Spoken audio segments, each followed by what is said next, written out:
Thank you for joining this evening. So I'm Hyun. I'm work at the LANL at the CTA and CCS2. So today I will describe what I learned recently and then share some thought and discussions about that the searching intelligent life beyond the Earth. So before I start, this is the I should mention this disclaimer. So in this talk, I'm not telling you about first alien. So in that context, alien is something like this guy, or even cute one, or even people like it or not, something like that. And also, I'm not telling you about any confirmation about the alien civilization, which includes Asgard or whatever thing you have. And another thing is like any confirmation about the aliens vehicles, like as known as the UFO.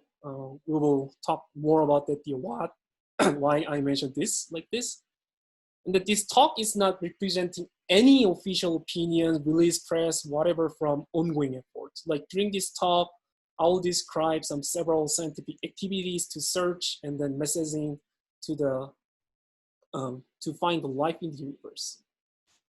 So in this talk is, let us say, how do we understand and search life at first, and especially intelligent life in the universe. So let's first talk about the UFO. So by definition, UFO means unidentified flying object. So any flying object that we don't know are UFO. So assume that I bought some, I don't know, mango from Smith and throw it to the sky, and then if someone see it, and then if no one recognizes, I actually threw the mango to the sky, and that mango will be UFO too. So UFO doesn't imply alien. But many people think that the UFO still can be vehicle for the alien. So the usual, cliche about a UFO, you have like a thin dish object, and suddenly some alien came saying hello. That's what we are thinking about the UFO too. But to consider UFO with the alien, there are several issues we need to overcome first. So far, there's no such concrete direct evidence about the UFO that actually with the aliens. So what I mean by concrete direct evidence is something like any actual confirmation what type of the vehicle or say object alien came through it, and then we can identify in our way. And of course, this didn't mean that we never ever see the UFO, but this is something like some curious chart about that, some number the sightseeing since World War II. Some curious fact about it, this UFO sightseeing dominated by this rich Western area. As you can see, like the US, also Europe, and during when the space program is really activity, after World War II. And then as you can see, older after the US and Canada, and then there's not too many sightseeing there. And then there are some obstacles that UFO will be considered as the alien's vehicle. Like we need to explain that thing first.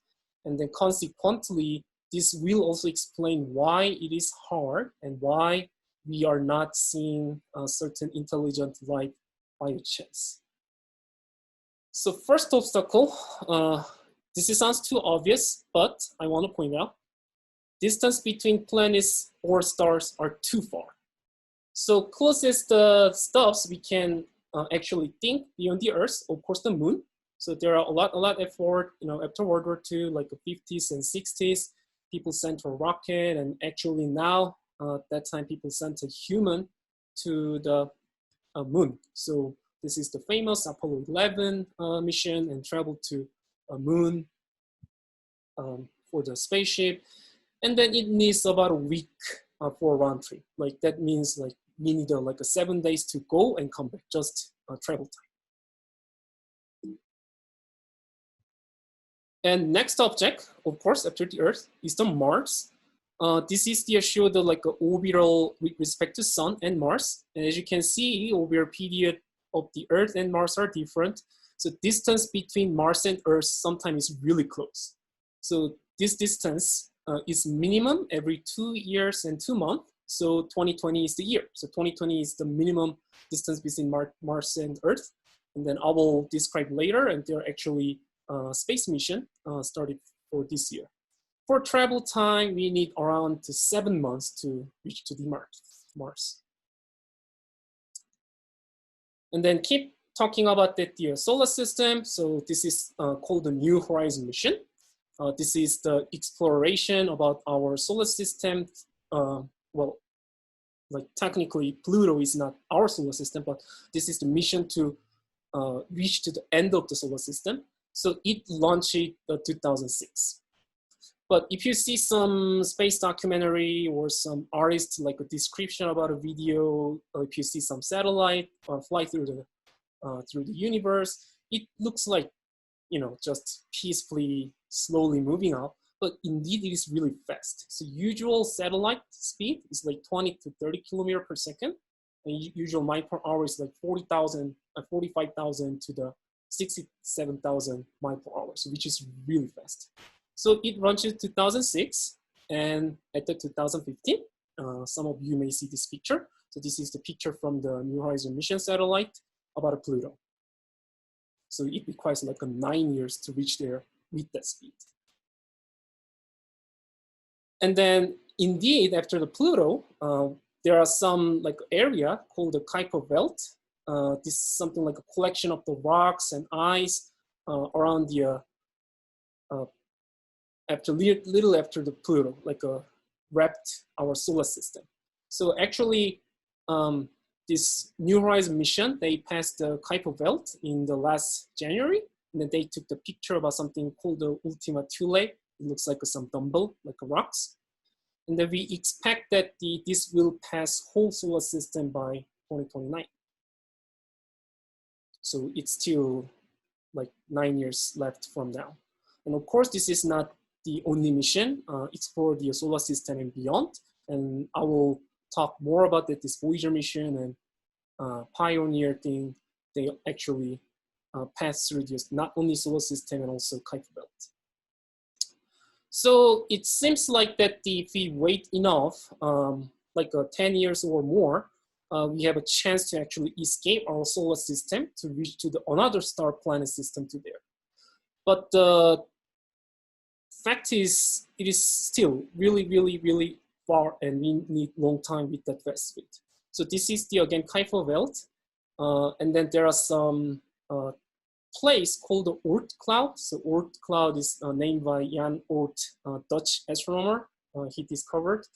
And then this is the place about the 30,000, at least like 30,000 to more than like a comet's birthplace. So if you see the recent Neowise comet at the town, and then that's the place maybe that comet came from. So actually, Voyager 1 is approaching there. And then again, the satellite, it was launched in 1977. And the speed is about the same as the New Horizon satellite, like a 67,000 miles per hour. But to reach there, we still need 30,000 years.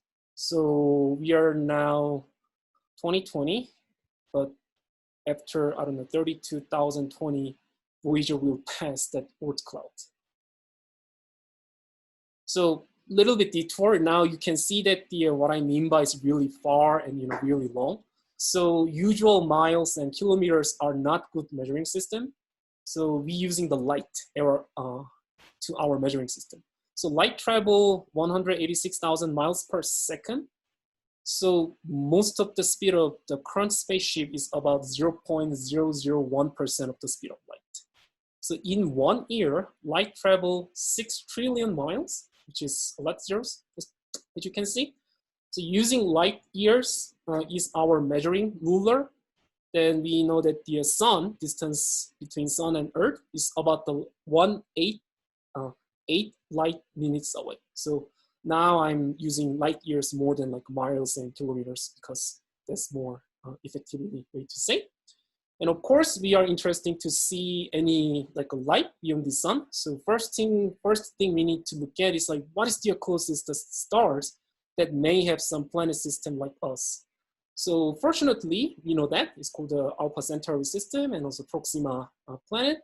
But this is about the 4 light years from the sun. So you see that this picture, the Oort cloud, and then after 4 light years, it's about that the so again, like assume that Voyager will not crash, and then if they can if the Voyager can pass the Oort cloud, but still we need like 70,000 years to reach there. So it's really far. So just moving to the sun, to the first closest star, that requires tremendous amount of time with that really fast speed. Then people can ask then, yeah, maybe in our understanding about that the science and our current technology limit, that may be the case. Then people also say, what if UFO can move really fast like speed of light? So I do some like a naive calculation. So usual spacecraft mass, like a 30,000 kilogram. This is Apollo 11, the size. So I choose that because we assume that UFO should launch like Apollo 11, and there are some human, I mean the alien being, like a alien being should be in UFO. So I choose the Apollo 11 rather than the satellite. So I do some simple calculation, like how much energy we need initially accelerated 30,000 kilogram object to 1% of the speed of light. So do some simple calculation. It requires 1.35 times 10 to the 17 joules. This is same as energy from largest nuclear weapon. It's called the Tsar bomb. So to accelerate it 5% of the speed of light, it requires 1 year electricity consumption in the South Korea to just initially accelerate that object to that. And to make it 10% of the speed of light, we need 1 year electricity consumption in the United States. So this is a lot of the energy. Again, this is still just initial acceleration to do that. So to reduce travel time, 50,000 years to the 1,000 years is just like 50 times faster than the current, again, based on the dead weight, to maintain the speed. And then we can also like estimate how much energy we needed.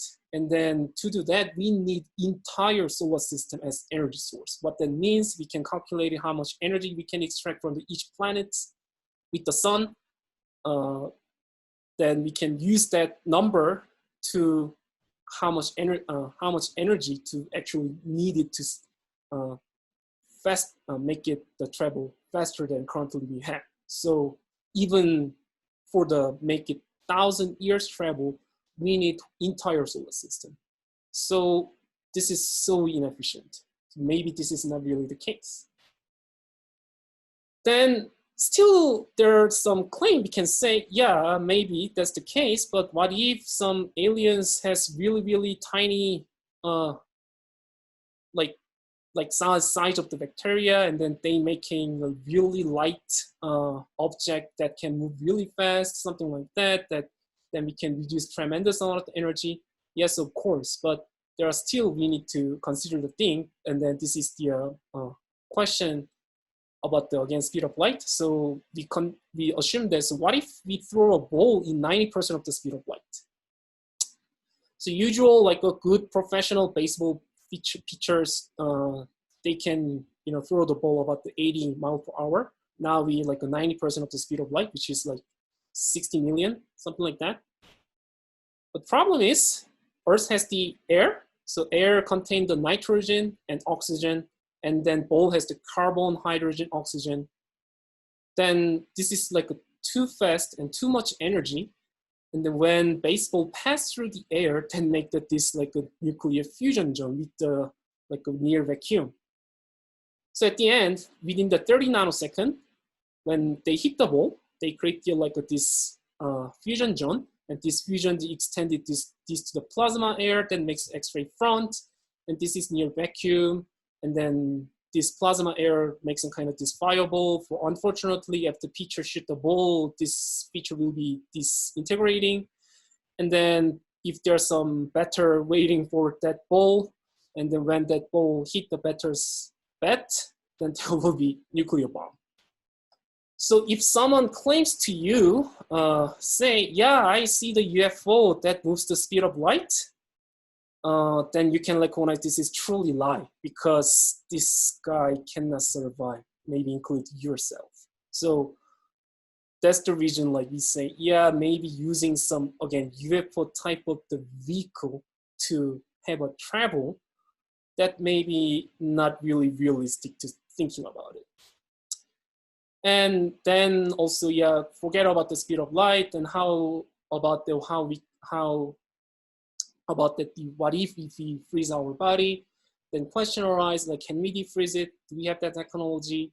And also, yeah, what about the generation ship, like a Star Trek and Star Wars? What that means that, yeah, they create, like a big gigantic ship that have like a ecosystem itself, and then all generation move along through the space. Like we start our journey, and our children, our grandchildren, grandchildren, etc.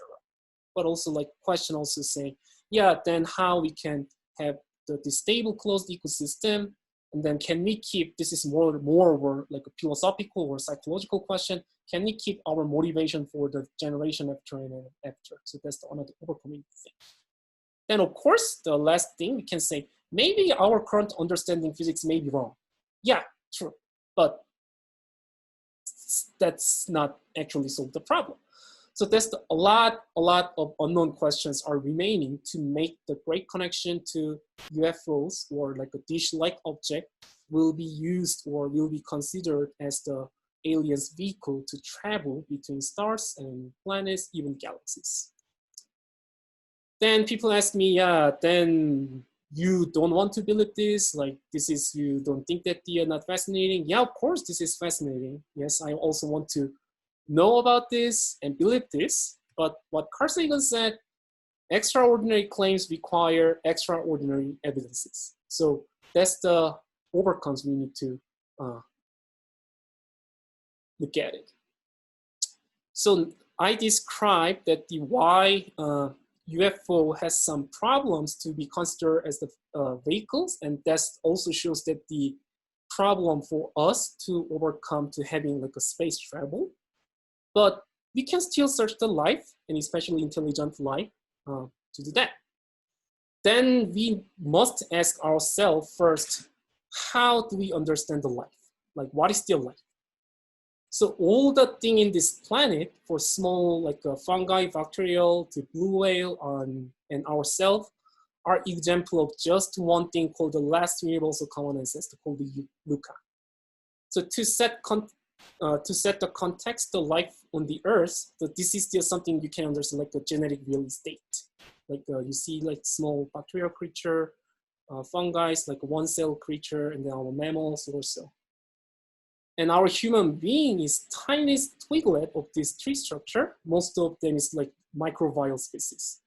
So that's our current understanding of life, and what needs to go beyond this, go beyond Darwinism of the evolution. We have this excellent biological theory based on the genetic material and sculpted by evolution at high level, but we don't know this is really true for all of the universe, right? So what we can think about that, how we can consider the life at the universe. And of course, I'm not a biologist, but I can still speculate it because I don't feel that all of the biological experiments are same as the Earth. So we can think that these levels of the strangeness or tiers of the life. So for the small creature like a micro, it can be a little weird, like if that small creature not using amino acid based on system. And then when we're thinking about the organism that requires like a carbon, like hydrogen, oxygen, like a combination make it with water. So if some like small creature is non-carbon, non-water based, like a silicane, ethane, methane, that will be really weird. And even we can give some really big assumption, like what if we have something like a really high density biochemistry, like a molecular size organism? And same thought can be applied to the macro scale. We can still think that, yeah, they may be using the same like a cellular or single cell structure, but different cell type. That cell doesn't have the nuclei. That cell doesn't have the system like us. And then of course we can think that there's some biological system. Yeah, they may not using the cell-based life. They may be using just network to connect themselves. And if I can make more argument, yeah, maybe what if there are some really big creatures that is the size of the planet or run by some geoengineering. Yeah, we can imagine that. So like thinking about that, the life can be really varying, and then we need to consider what we thought about that our life. Then, of course, our goal is find the intelligent life. Then again, we need to ask ourselves, what do we mean by intelligence? So usually what we think about intelligence, yeah, some creatures have a tool, can use the tool, have a science, have a communications, have a, like languages, building a, like a civilization, etc. But again, small organism creatures can be really intelligent too. So in this picture, this bacteria can actually recognize magnetic field. And then if this bacteria feel the magnetic field, then they create this nano layer to attach themselves. So they actually do this kind of machinery, like a machine we built today. And then even these small creatures, like ants, we know that they have like a social insect. Means they have like complex behavior in their society, some specialized function like a queen and army, like something like that. And they have like a high bandwidth to communicate it, chemical mean communication. So they also have like some communication system at their scale. And another some famous parrot, maybe you may see that parrot, his name is Parrot Alex, and one of the smartest parrot. Like he actually can create his own word to communicate with the human, not just mimic the human. And also he understands concept of the zero. So in the context, like defining intelligence was quite challengeable. And of course, we are smarter than most of the bear in the town, but we are not off-chart smart in terms of our brain to our body size. This is the body mass and body mass and brain mass chart. We are just following the discontinuous pattern. And especially if you consider the more, so here's the graph where the ape evolution is compared with the evolution of the ancestor of the dolphins and the toothed whale based on the skull casing. So based on the chart, if the intelligent alien had come to the Earth for most of the last 40 million years, and if they ask themselves for what's the brainiest creatures, or say what's the smartest creature based on the brain size, and they maybe go to the ocean rather than contact our ancestor. So I really don't know what whales can think, but maybe they actually also can understand something like a complicated maths, like a calculus or so. So this is somewhat like big questions, and then there's a lot still unknown, people like arguing a lot, but basically what we are saying, find intelligent life, we conjecture biology may be common in the universe. To having a life, to having an intelligent life, to having a civilization, they may have same biological way that we have right now. And then in addition to that, the intelligent civilization also may have same understanding of science as us, like same physics, same biology, same chemistry, same geology, etc. Means we can communicate them using the language of the science. So that's the basic conjecture last of my talk. So now going back to the solar system first, because that's the closest system you want to find. So there are some interesting research results from the last year. So researchers found the methane gas from the Mars. So what that implies that there may be volcano eruption, asteroid shot, or in the Mars, there are some microorganisms that create their gases. And of course, Mars was explored a really long time ago, and we're still observing it. And the time we are getting that data, and then we also know that there's no such this big geographical event. So that implies that there's certain thing must create a gas. So people planned the project for 2020 to search this. And then, I don't know, many of you may see this news. So actually, Mars 2020 mission launched yesterday, and this satellite with the robot will arrive on the February 18, 2021, and then they will do the mission. Then maybe, hopefully, end of next year or early 2022, we may hear some news about that there's some living creature on the Mars. So this is the some missions that happen. So some of you know that this Pathfinder robot mission, Opportunity mission, and then again the Mars 2020 mission will be happened soon. And also European Space Agency, they also have a plan for the ExoMars plan for this year, because as I mentioned in the earlier, distance between Mars and Earth is minimum right now. If we miss this time, we need to wait until end of the 2022 to do that. So, and then also China have their own plan to send the robot to the Mars. So this is the Mars rover, and then people at the LANA also work on the camera part.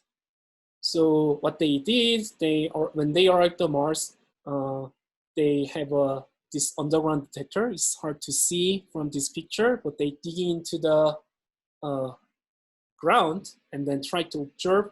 There are some microorganisms that can create the methane gas or not. So we may see the exciting news really soon, which is really exciting. So other planets we may need to consider, but Mercury, Venus, unfortunately, they are too hot.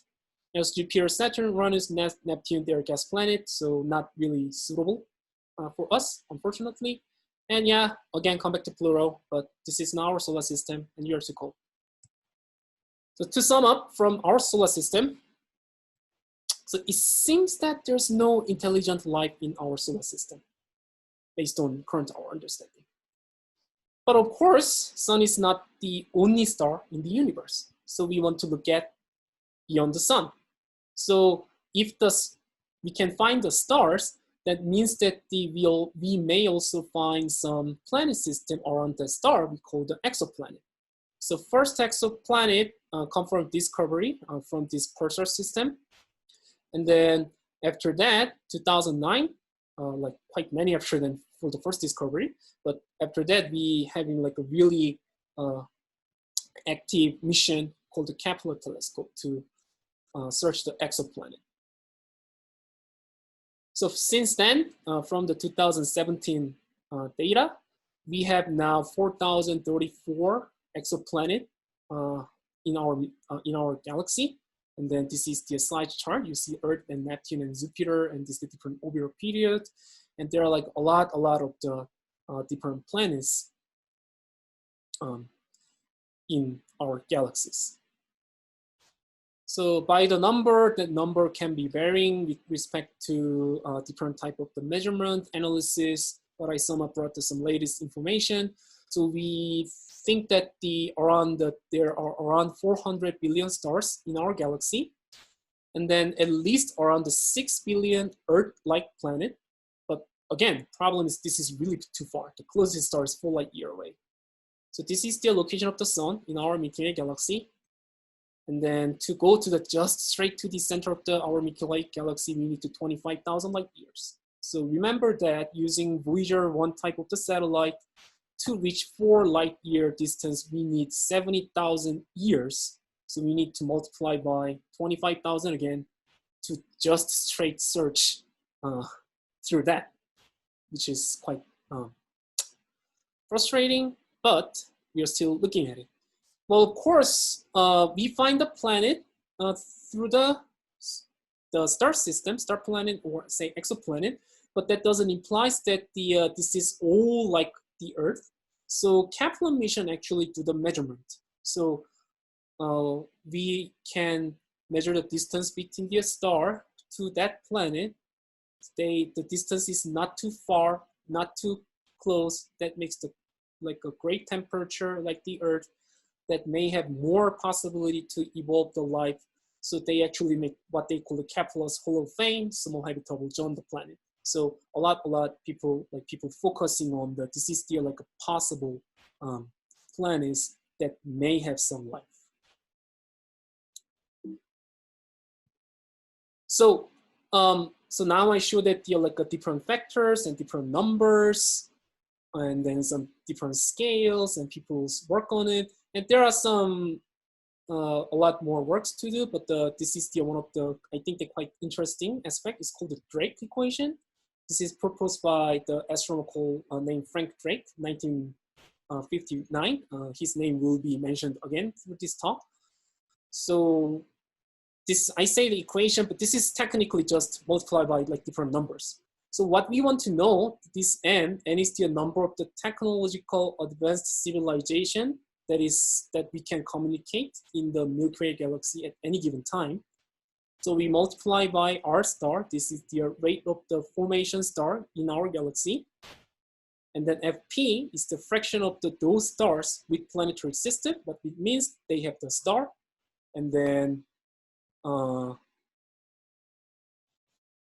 they have like a planet, like a solar system. And then Ne, this is the number of the Earth-like planet per star system. And then Fl, this is the fraction of the suitable planet that actually life can be happened, which means we have biology. And then this Fi, this is the fraction of the life-bearing planet on which intelligent life emerge. And Fc is the fraction of the intelligent civilization that develop the enough technology that we can communicate. And lastly, L is the length of the time such civilization release detectable signal into space. So that's the just multiply these factors to get the like how many possible civilization we can find in our galaxy or some other galaxy too. That's the somewhat idea about a Drake equation. But these three factors, this is somewhat well known. We observed like a star formation and then planetary system. And then this is the unknown. So technically unknown times, unknown times, unknown times, unknown times, somewhat known will give unknown. But we can still do some number thing. So I say R star is the one, means there are the star generating every year. And then Fp is like 0.2, maybe 0.5, means 1/5 to the 1/2 of the star form will have planets. And then Ne is 1 to the 5. Stars with planet will have between 1 and 5 planet that capable of the developing life. And the Fl is, now this is somewhat my thought, maybe I'm wrong, but this is somewhat like a 20%, like 0.2, like a 20% of which will develop the intelligent life. And maybe 0.1, 0.2 means like 10 to the 20% of them. Oh yeah. This is the, no, I'm wrong. 0.2 will develop the life first. Then 10 to the 20% of them will develop intelligent life. And another 10 to 20% will develop the civilization that can be communicable. And then life of the length maybe 1,000 to the 10 million year or so. So by this speculation, there might be 22, maybe almost 10 million civilization in our galaxies. This is huge number. And then whole universe, again, number can be different. We thought that there will be 100 billions of the galaxies in the universe. So multiply by this number by 100 billion, that gives huge number. This is really big number. So then we can naturally ask, yeah, this is big number. What's going on? Why even there are some scientific activity people try to search? Why we still didn't see that? And then this question is not just only for Earth. Since we are in the Los Alamos, there are some interesting historical remark. So in the summer of the 1950, even this is the time before we know the existence of the exoplanet, we know that the Drake equation, but the four fellow scientists, Enrico Fermi, Emil Konopczynski, Edward Teller, Herbert York, you may recognize some of them, like Ed Teller, previous director. And then they, during the summertime lunch in 1950, they are discussed on the UFO report. And then Enrico Fermi, he's really famous for his like really sharp mind to calculate some complicated arithmetic in head. And people describe that, yeah, he's still faster than the computer at that time. And then he do some calculation, and then they also discuss about the UFOs and possible intelligent life.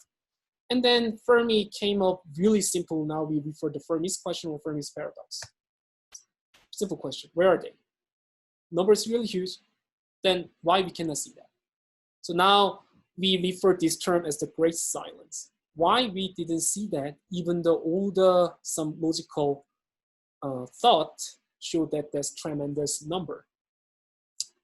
So now this is called the Fermi's question and paradox, and there are some answers people try to say. And of course, one of the easiest one, they have already visited.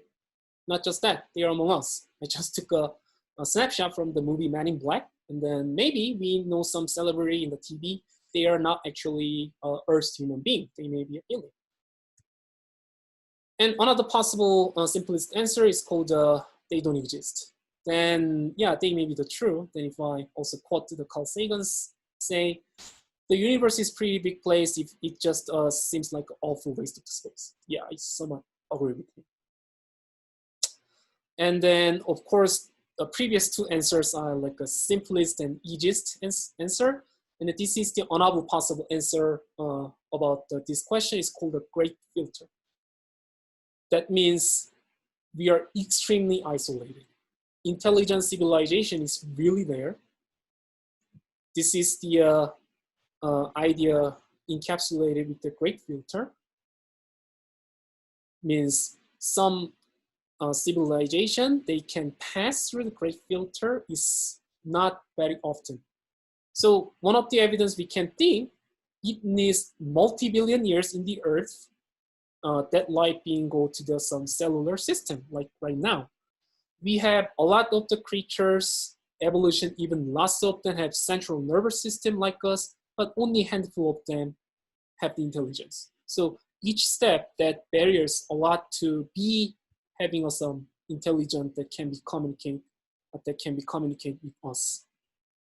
And then there are some two possible great filter. One thing called the optimistic, means the great filter already behind us.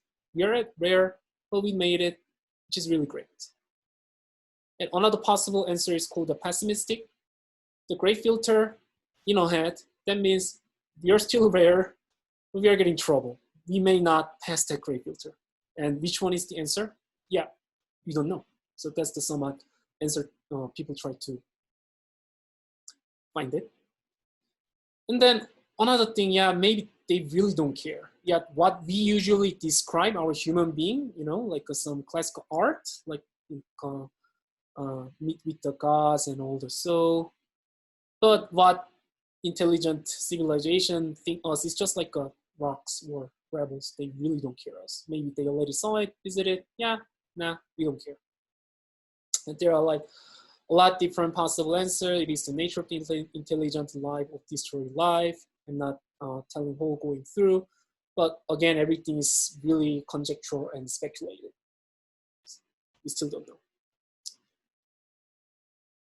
But even that answers, there's still the slot that but we still can find, we may find some intelligent life in the universe. Then how we can do that is now I'll describe some effort called the search for extraterrestrial intelligence SETI.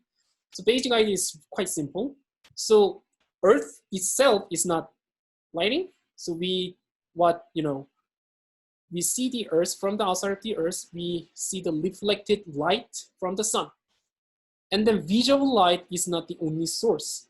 There may be some different light like ultraviolet, infrared. Of course, this color scheme doesn't represent anything. I just choose random color. And then that also includes different maybe electromagnetic signal or thing. But nowadays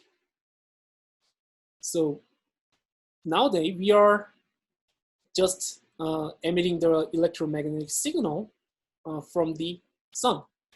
We are actually emitting some signal ourselves, like a radio, televisions, like some random scientific signals. So if some alien astronomer, like see Earth like 200 years ago, then they may think that, yeah, there are some planet, but there might not be some intelligent life. But if now they see them, then they recognize, oh, there's something happened at the Earth. They may have some intelligent life in the Earth. So that's what we are doing exactly. Of course, we are using a radio telescope. That's the SETI project. So this is the beginning of the project. It's called the Project OSMA. At that time, we really don't know. There's the exoplanet. There's the another planetary system. So we just choose random to closest star by Frank Drake. It began in the 1960s, as I mentioned in the same idea about a SETI, and 4 hours every day and 4 months. And then at the beginning, Frank was really exciting because he saw like a really strong signal. But at the end, it was like some military signal from nearby Air Force camp. But now we know that they have better understanding about our exoplanet and where they are located, and also star system nearby the sun. And then we have the better the telescopes. This is the Arecibo telescope. It's about the 300-meter diameter, which is the big dish gives some more sensitivity, which is good to watch it. And this is the recent the telescope from China. It's called the FAST 500-meter aperture spherical telescope. That's what FAST stands for. We know about the 500-meter in diameter, and then they also try to search some life. And of course, these two telescopes are used for different scientific activity, like observing supermassive black holes and getting some signal from the other thing. Is not just designated for the SETI activity. But indeed, there are some the radio telescope set is designated for the SETI. It's called the Allen Telescope Array, and the name Allen came from the donation by Paul Allen, which is the co-founder of the Microsoft. So this is the designated telescope for the SETI project.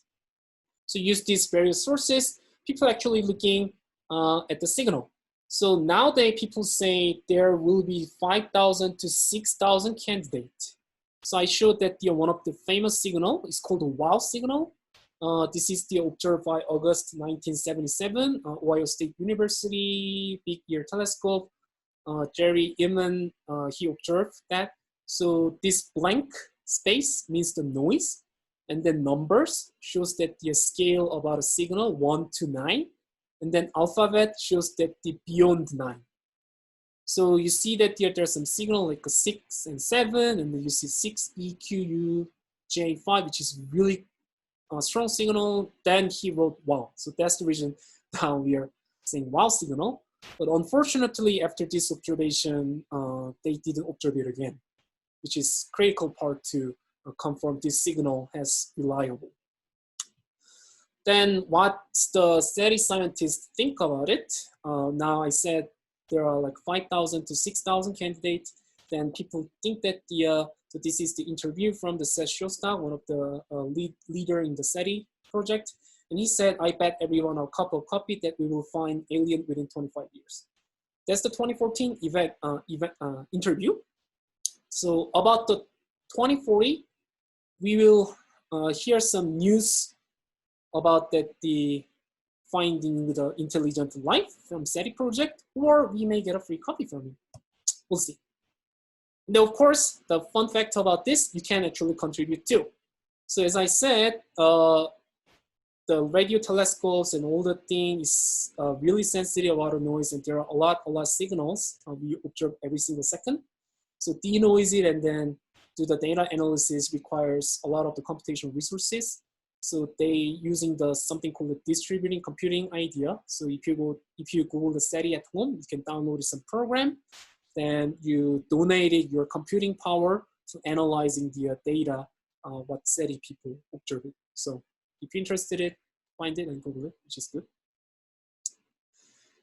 And then as we saw in SETI, sending signal does not have to be on purpose, right? Like we are not on purpose to having a broadcasting system to send it.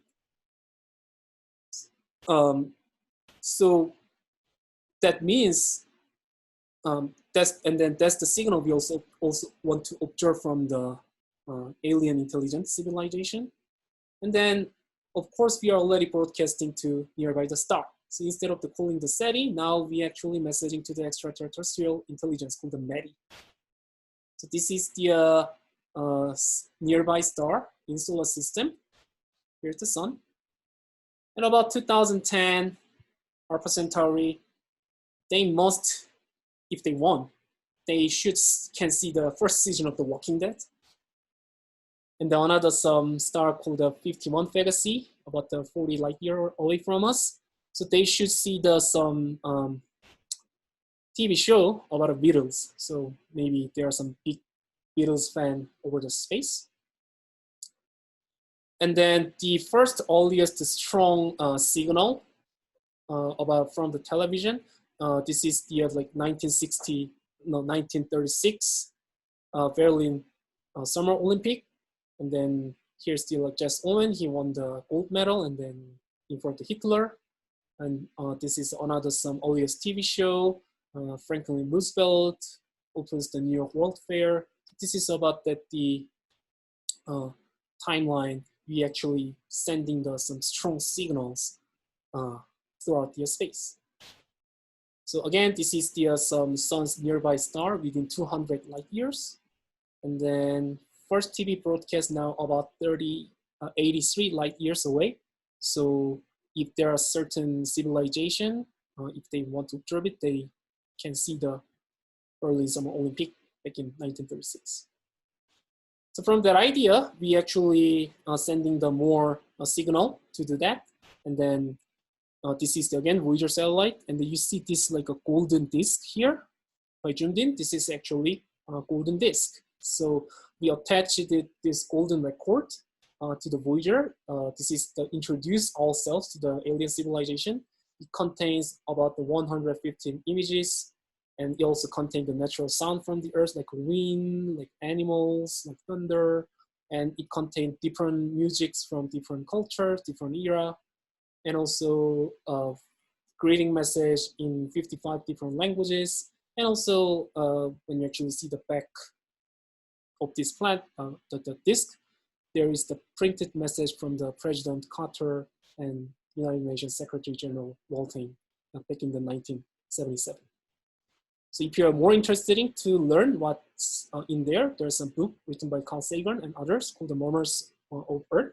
So they actually explain that what's the meaning and what kind of detailed information they put in the golden record. So I recommend you to read it if you're interested. And then again, receive again. So not just sending this physical disk, we also sending these ones and zeros to the universe. So if I decode it, it looks like this. And then what it means is just like introduction to the like how human being look like. This is our solar system. You see that just one dot popped up to indicate this is actually from here. Some description about the Arecibo telescope, some information about this is the numbering system, Earth habit, some biology, some important biology for the organism in the Earth. So this is the signal we sent from the Arecibo telescope. So not just observing, we also actually sent it. And then this is the really latest, some more activity from the breakthrough initiative.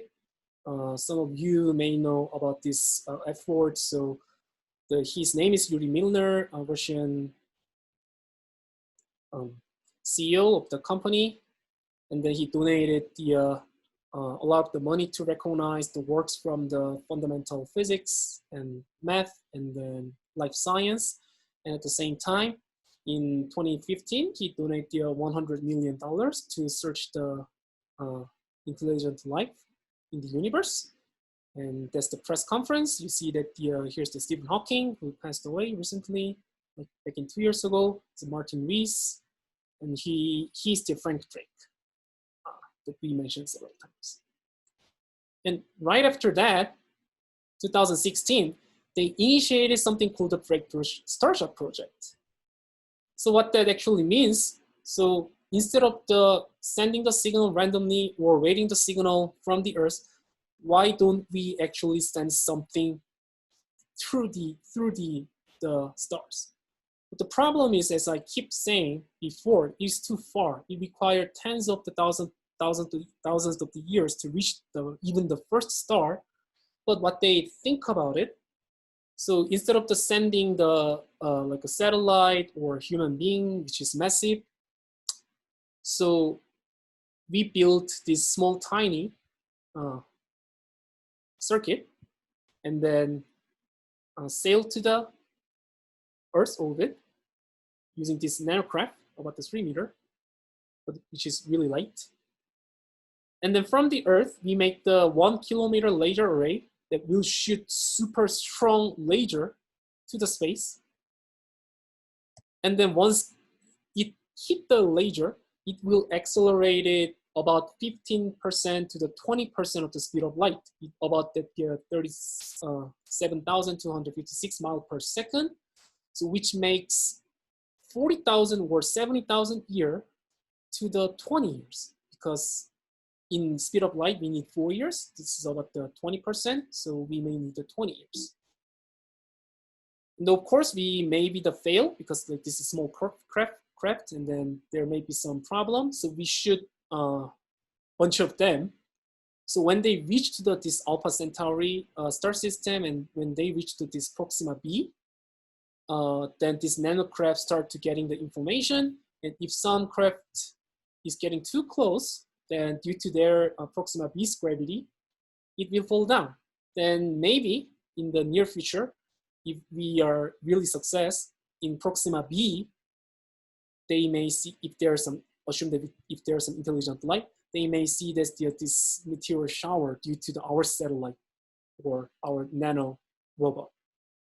And of course, if something can pass through this Alpha Centauri system, the next one wanted to go to the Barnard star. This will require from the suns, we may need 40 years. And next to the Tau Ceti from the sun, we need about 60 years. And then possibly TRAPPIST-1, about the 40 light years away from the sun, we need maybe about 200 years to reach there using that nanorobot. But if we can succeed to make it Alpha Centauri b, that will be, Alpha Centauri system and Proxima b planet, will be really great.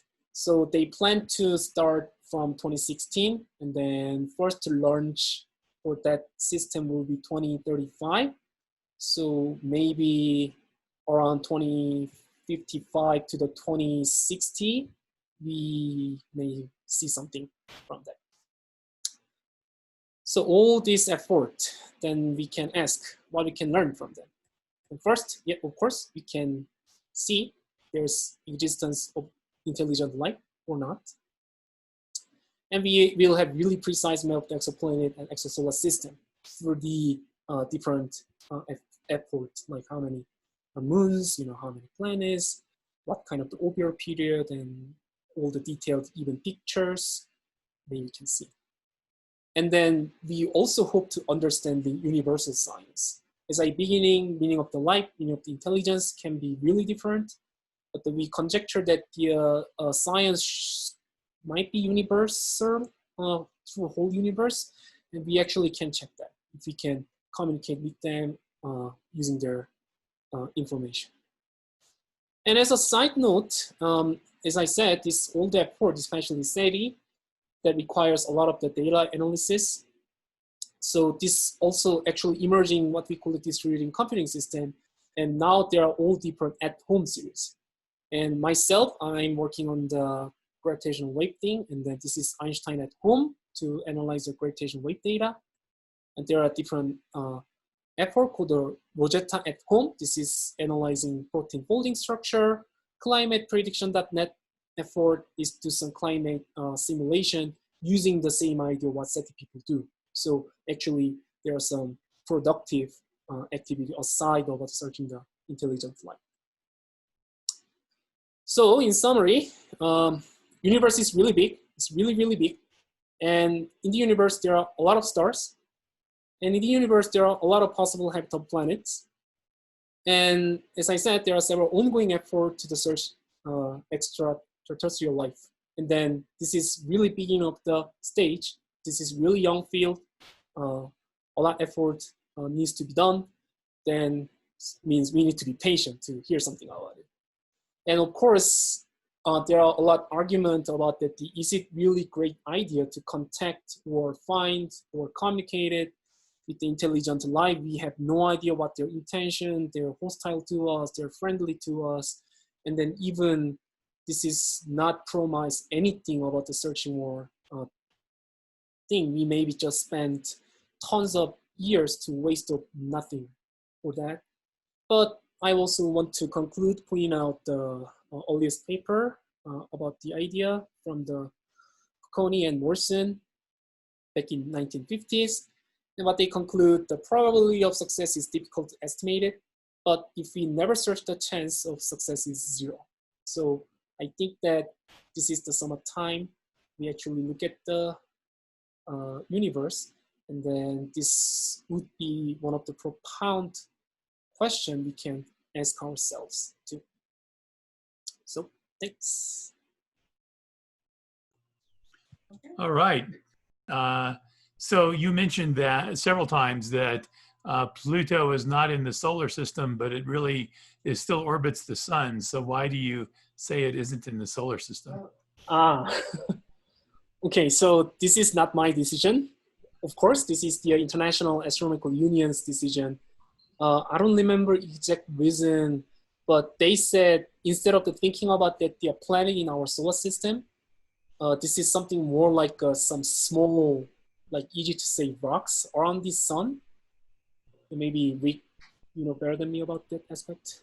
Yeah, so Paul Arndt actually gave a talk here last Friday on exactly that topic, and talked about how Pluto was demoted to a dwarf planet, but that it's still a planet. It's just a dwarf planet, not a regular planet. So it's in our solar system, but it's not at the same level as the planets that we have, like Mercury and Venus and Earth and Jupiter and so on. So yeah. Okay, let's see. Let me find a question here. And I know I had one, but I've lost it. We've got lots and lots of stuff. Oh yes, you had an early chart on the number of UFO sightings timeline. There were 2 major spikes in the 1950s, and a couple of small ones. Do you know of any correlation of these spikes with any other specific political or other type of event that would explain why there were spikes in the 1950s? So again, I should be careful make that comment. Again, this is the maybe personal thought as a people from not Western area. So back in the 1950s, this is something like a timeline, you know, for a lot, something like during the Cold War, a lot space program, a lot military program between USSR with the US. And then of course that time there are a lot of secret missions with respect to space, with respect to military thingy. So there are maybe really high chance, especially people who live in the US, to see something they never ever saw in their life. So that's the maybe that spikes came through, because there are a lot of research, you know, a lot testing going on. And of course they never told to the public, right? So maybe that's the case. Yeah, that's if you see that you're like a 50s and 90s is going down, and then after, you know, 80s and 90s going up again, because now the country in the Asia are somewhat economically rich enough to do something similar thing as what US did it like 50s and 60s. Okay, that's actually consistent with something that was seen in the 1940s in New Mexico, actually, in southern New Mexico, and that it was a famous UFO sighting. And the official explanation was that it was a secret project by what was then the Army to raise microphones into the upper atmosphere with a huge weather balloon in order to listen for the acoustic signals of nuclear tests from Russia. So that would be consistent with what you were talking about. Yeah. Okay, let's see. Galen, you had a comment that I thought was kind of interesting, but you changed your comment a little bit, so I thought it'd be easier for you to relay it than for me to do that. Okay, yeah, this is about your chart that shows the Great Filter and all of the civilizations marching up to the Great Filter, and then after the Great Filter, there's only one left, right? So, so what first occurred to me was that if we see a bunch of other civilizations out in the universe, then that's kind of bad news, because that means the filter is still ahead of us. Whereas if we find that we are truly alone, that means we've passed the filter, maybe. But then I thought further about that, and that's only if there is such a filter, which there may or may not be. I actually think there probably is, because you know, it's so easy for us to do ourselves in, and yeah, here we are, and it might, you know, it might be that all technological civilizations end up destroying themselves. You know, so in a sense, if we see others and there is a filter, then it's bad news because we haven't gotten there yet. If we don't see any others and there is a filter, then we've made it. Yeah. So we should almost kind of hope that we don't see anybody else, right? Well, yes, if, you know, based on that idea, yes, of course. But again, like this is somewhat, again, like everything I mentioned before, the actual scientific activity, like a SETI, you know, observation and sending something, everything is really speculated. Like, yes, it has the like a logical, like internal logical consistency, but there's no such like evidence to support it, right? Right. So what I believe, and that's also mentioned in the time I learned in WES, they also think that maybe our civilization is too young in compared with the age of the universe. So this is not, there's not such enough time to evolve more civilization to actually have like a more civilization like us.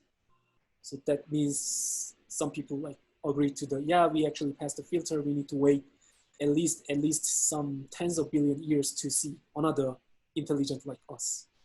Yeah. I'm glad there are some optimistic explanations for that as well. Yeah, that's optimistic. I keep worrying about an asteroid wiping out life on the Earth. If there's a big enough one that some people have suggested might pass by every million years or you know, 10 million years or so, big enough to wipe out life, then that could be an issue, since we've only had a communicable, you know, so civilization that can communicate into space for 100 years or so. That's pretty young.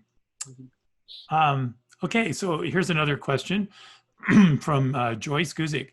How did the small satellites powered by lasers that we will send to Alpha Centauri be able to send signals back to us to tell us what they found? Yeah, that's one of the biggest technological overcome to actually to there. So the original idea is still updating about this Starshot project. So as you can see, the picture looked a little different, but technically the same idea, like we sail to the laser. So latest information I got from them, so this, so this is still like a 20-year travel, and then this laser is not only just accelerating, but they would like to keep a little bit more to shoot the sky to actually sending more power to them, like the actual like the charging stops. Then they expect that since the coming back to the radius or electromagnetic signal will not require a lot of resources, because they will send at least 4,000 to the 5,000 of them. So the piece of the information will be missed a lot, but there will be a lot of the satellite or say nanorobot or say small spacecraft to send like a bunch of signal. Then they can analyze the data using even the small fraction of the data. So that's the their discoloration. So I don't know what the current version of this is, but at one point they were talking about, rather than actually targeting the planet around Proxima Centauri, that they would it would be a flyby. I mean, they would accelerate it, but they wouldn't try to decelerate it, and so it would just be a flyby of the system. And it does have that little solar panel that you saw on there, and that would, when it reaches the Alpha Centauri or Proxima Centauri system, that could charge up the power for the radio transmitter to transmit home. And the signal home only takes 4 years. So that would be, a total of 24, 25 years before we received a multitude of signals from these things. Let's see, another one from the Fehrenbach family. You talked about whether any of the planets in our solar system might support life. What about moons? Could any of the moons support life? Based on the observations and exploration, answer is no. Well, like, of course, that's another mission that recently China tried to do, sending their robot to backside of the moon to actually search more deeply. But based on the several Apollo mission and then climate, and there's no such, say, some signal that might be some small creatures or, like, say, living organism at the moon. There's no supportive evidence as far as I know. Okay. I know some people I may be a bit confused because there's a lot of projection out there in the media about the possibility of Enceladus, or one of the frozen moons of Saturn or Jupiter, having an ocean that might have developed life in that ocean, and that's one of the places they're looking for life in our solar system. But that would be very basic life, maybe even cellular, multicellular, or bacterial kind of developments, not necessarily intelligent life. And so intelligent life has a number of other requirements that most people that I've heard of are projecting that would not be, those requirements would not be met by a sealed ocean that is several kilometers underneath an ice cap. So that might be what some people are thinking about as well. Let's see. Another question is, can you talk a little bit more about how this great filter would work? Okay. So, this is the, even we can do some kind of the simple pool type of the experiment here. So if I ask, so someone say yes, if you have a grandson who has natural blue hair. Does someone say yes in the chat? So it's something like that. So if you encapsulated a certain variant to be overcome something, then number of the possibility dropped a lot. That's the idea about a great filter. As I talked at it, to develop some cellular life, we need multi-billion years. So based on that, if some planet system have like, I don't know, constant asteroid impact that ruin the multi-billion year development, that could be a filter. And even though we have a lot different type of the species evolution in the Earth that has actually, exact same our nervous system, that have a brain, and also the only few of them, they can have the intelligent, like apes, some smart dogs, and something like that. So that's the somewhat concept of what great filter it is. So if I assume ask some question to even some simple question to the family, then there's not that many people actually satisfy that condition. So if we move that idea to the actual system, that could be a great filter. But that there will be like multiple great filter we can think. Okay. Let's see. I guess what I could do at this point is see if I could invite people to unmute, since I'm kind of out of questions on chat, I'll just give you the opportunity, if there's anyone who would like to verbally ask a question or throw in a comment. I believe you should be able to unmute yourselves and go ahead and ask that. We'll see if that works. We've never tried this before. A few nights ago, I think I saw a UFO. Okay, that sounds cool. I never saw it. Yeah, I know a little bit more about that. It had some red and green lights moving toward the, moving down. And it turns out that those are also the colors that are used by aircraft. Red light on one wing and a green light on the other. So you can, by knowing which side you're seeing those lights on, you can tell if it's approaching or moving away from you. And if it's moving away toward the horizon, then it would look like it's going lower in altitude. So that is one possible thought, but that may not be, you know, the case for this particular one.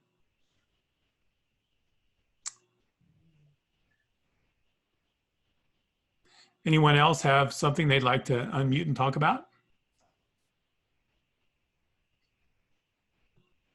So does Seth Shostak really mean that he will give everyone a cup of coffee? That's what he said in the interview, but I'm pretty sure that's not what he meant. Maybe he tried to set it far enough out that his life expectancy would be less. Yeah, maybe he set up the crowdfunding nearby that time. We'll see. Yeah, no, Seth is younger than I am. He'll last that long. Okay, well, thank you again, Hyun. That was a really interesting talk, and I appreciate you taking the time to share all that with us. Let me point out that in August 7th, next Friday, Laura Marseglio will be talking about the night sky in August. So what can you see in the sky? What kind of constellations or other things might be up there? And the following Friday, Galen will be talking about Islamic astronomy. So Fridays at 7 o'clock. You can check all of that out at the PEEC website at peaknature.org. Thank you all for joining us, and have a good evening. Thank you.